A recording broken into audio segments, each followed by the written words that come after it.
Why is it that we find that the best customers, and I'm really sorry to say that, to the sorcerers are the women?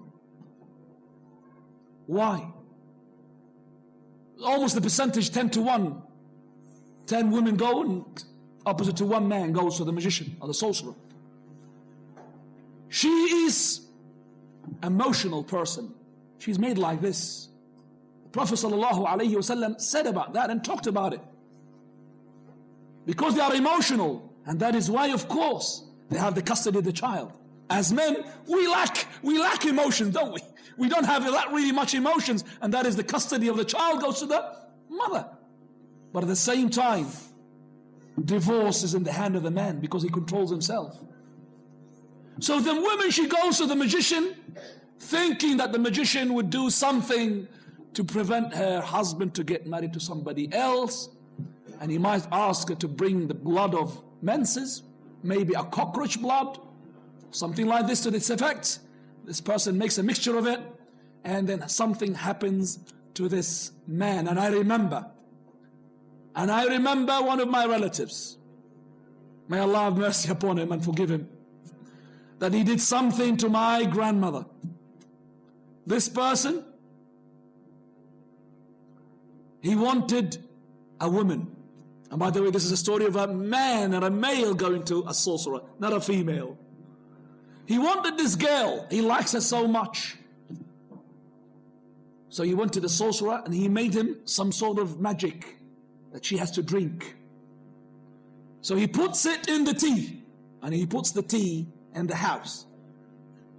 But instead of the girl drinking the tea, the mother, which is my grandmother, she drinks the tea. After a while, the grandmother, she starts asking for this person. Where is such and such? His name is Muhammad. Where is Muhammad? And where is... She's about 60 years old, and he's about 25 years old. And this 65 years old is asking for somebody who's 25 years old. Where is Muhammad? I want to see Muhammad. I can't bear standing alive without seeing Muhammad. And of course, the magic takes sometimes an effect for a certain time. It doesn't really last for a long time. It depends on how well and how strong is the sorcerer. How well he protected his sorcery. How well he made his sorcery, which we'll see inshallah in a minute. How to defeat the sorcery. A person who's got sorcery, got magic on him, how to defeat that. But before that, let's talk about how to protect ourselves from magic. Protecting ourselves from the magic is, of course, number one, to be a monotheist. You know the words of La ilaha illallah and you apply it properly. Number two, no indulging into sins. The more sins you do, the more vulnerable you are. Any magic can affect you. Number three, remember to make the adhkar, remembrance of Allah, the sayings, the dua, the supplications in the morning, in the evening, especially the verse of Al-Kursi. Shaitan, they don't like the verse of Al-Kursi.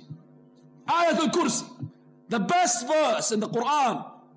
A'zamu, the greatest verse in the Quran. In the morning, in the evening, and before you go to bed. Ayat Al-Kursi. All the time. Every time you do something, say Bismillah. You enter the house, say Bismillah. You eat your food, say Bismillah.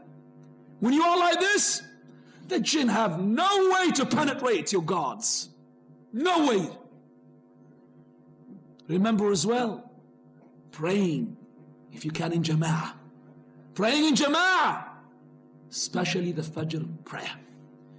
If you can't make it jama'ah, then make sure they pray it on time. Don't delay it after sunrise. Messenger of Allah, he said, for he who prays Fajr, one narration says in jama'ah, and another says without a jama'ah, just on his own. Because it depends, sometimes the person is unable to make a jama'ah because the mosque is too far, or he's living his own. So anyway, if you pray Fajr just on time, then you are in the protection of Allah.